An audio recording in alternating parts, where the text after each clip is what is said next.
Bonjour, bonjour mes frères et sœurs les chrétiens. Que Dieu vous bénisse au nom de Jésus.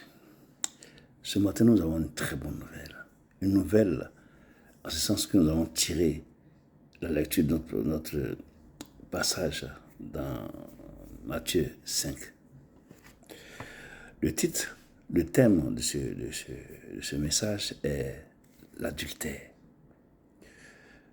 Et l'adultère est un mal vraiment qui sévit dans le monde des chrétiens. Aujourd'hui, les gens ne considèrent plus l'adultère. Donc, par ricochet, la parole de Dieu.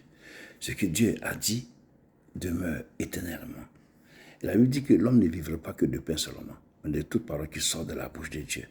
Or, dans Exode 20, verset 14, il est écrit, « Tu ne commettras point d'adultère. » Dieu a dit, c'est un ordre qu'il a donné, un commandement qu'il a donné. Donc, l'adultère est un mal qui sévit dans le monde entier et singulièrement dans la maison de Dieu, notre Père. C'est pour ça qu'aujourd'hui, je veux en parler. Aujourd'hui, c'est une série que on va en parler. Et la prochaine fois, on va développer comment en sortir. Parce que quand tu commets l'adultère, Dieu n'est plus avec toi. Le Saint-Esprit est parti, il quitte en toi. Donc, comment faire pour qu'il revienne? Ça, nous allons voir ça la prochaine fois. Mais aujourd'hui, je vais vous parler des conséquences de l'adultère. Brièvement. L'adultère est un péché énorme. Un péché énorme. Parce que Dieu dit, l'homme quittera son père et sa mère s'attachera à sa femme. Les deux deviendront une seule chair. Il a ajouté que l'homme ne sépare pas ce que Dieu a joint. Dieu dit, il est écrit dans Exode, dans les commandements, Exode 20, verset 14, tu ne commettras point d'adultère. Quand le Seigneur Jésus est venu, il a dit, vous avez appris dans Matthieu 5, 27, il est écrit, vous avez appris qu'il a été dit que tu ne commettras point d'adultère. Mais moi je vous dis, écoute bien ce que le Seigneur Jésus dit, mais moi je vous dis que quiconque regarde une femme pour la convoiter a déjà commis un adultère avec elle dans son cœur. Donc il dit que si ton œil droit est pour toi une occasion de chute, arrache-le et jette-le loin de toi. Oui, ça veut dire que il te faut entrer dans la vraie vie, dans la vie éternelle, infirme, que de rentrer entier et rentrer entier et d'être jeté dans la géhenne. Donc, l'adultère est une faute très grave. Je vais vous raconter une histoire que j'ai vécue. J'ai deux de mes proches, une dame et un homme. C'est deux cas différents. La dame a trompé son mari, et quand elle a trompé son mari, le Saint-Esprit n'est pas venu en elle. Et depuis, elle a changé. C'est-à-dire, maintenant, elle va prier ailleurs. Elle ne prie pas Jésus-Christ, mais elle prie une secte. Le Saint-Esprit n'est plus là. Un homme aussi, l'homme aussi, lui aussi, il a été marié, il a trompé sa femme, et lui aussi, il a pris un autre chemin. Je vous dis la vérité, la parole de Dieu, là, elle est vivante. La parole de Dieu est vivante parce que Dieu dit, si tu commets l'adultère, il n'est pas avec toi, il ne sera pas avec toi. C'est vrai.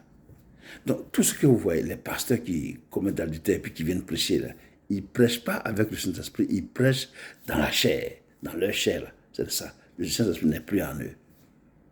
C'est pour ça que le message n'a pas une résonance spirituelle, mais ça a une résonance charnelle. Ils prêchent dans la chair. C'est comme ça. Donc, tous ces pasteurs que vous voyez, vous avez entendu parler, qui ont commis l'adultère, ils ne sont plus, le Saint-Esprit n'est plus là, Dieu n'est plus en eux. Ils parlent, ils prêchent que dans la chair. Je vais vous raconter une histoire, une histoire qui s'est passée au Congo. Un pasteur qui l'a dit, ça est même sur les réseaux sociaux. Le pasteur dit qu'il y a eu un séminaire au Congo. Et il y a eu plus de 500 pasteurs. plus de 500 pasteurs qui ont participé à ce séminaire.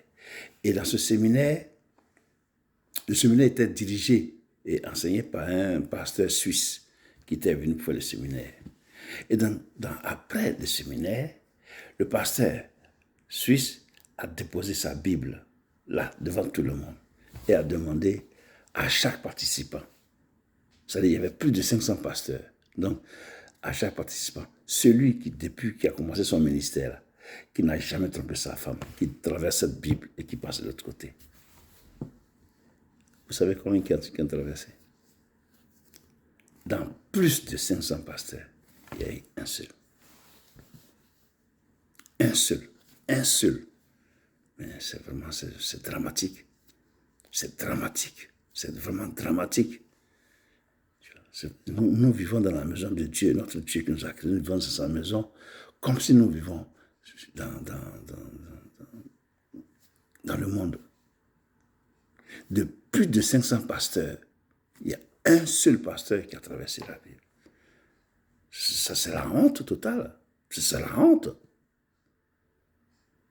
Donc, nous sommes venus sur la terre ici, par la grâce de Dieu. Nous vivons par la grâce de Dieu et nous devons marcher selon sa parole.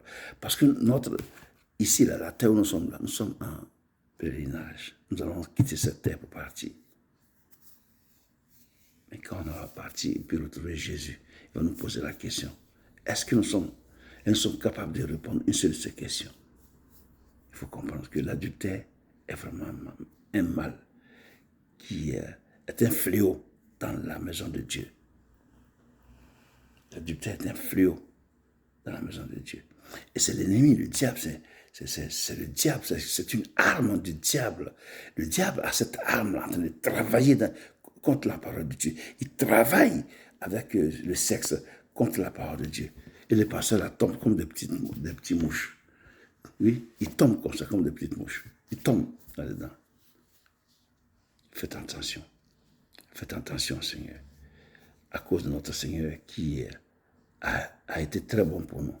Nous étions tous errants dans les ténèbres et alors que nous sommes dans les ténèbres, lui a donné sa vie. Il a offert sa vie gratuitement pour nous, pour que nous soyons sauvés et que nous soyons avec lui dans le paradis. Mais nous rejetons l'appel de Dieu pour prendre notre décision. C'est pas bon. C'est pas bon. Des fois, quand tu es en face d'une tentation, tu vois une femme que tu aimes tout de suite. Prie le Seigneur, parce que Dieu nous a donné une arme plus puissante, la prière. Elle peut te sauver. Elle peut te sauver de toutes les situations. Elle te sauve de toutes les situations.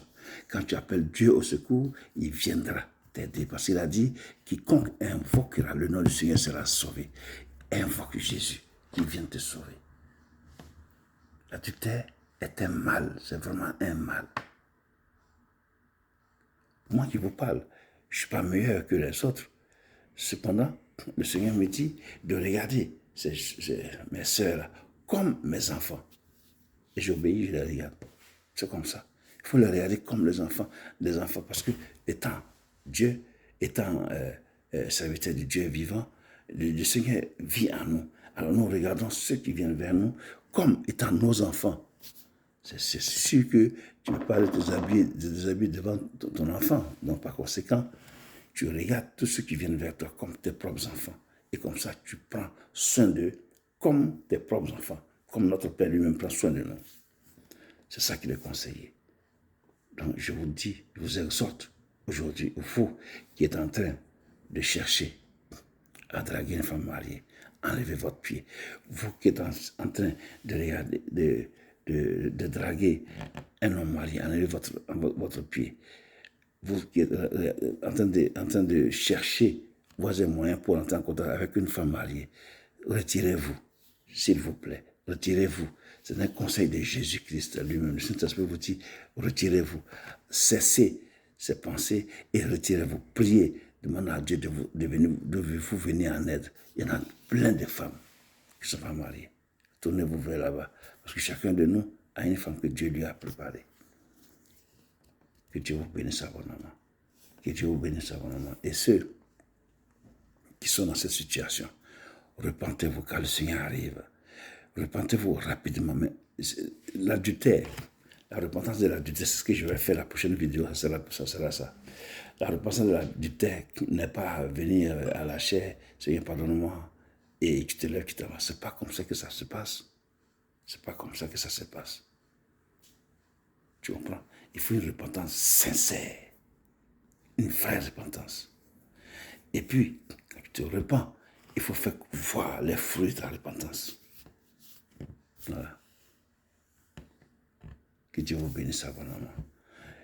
Et à la prochaine pour la suite.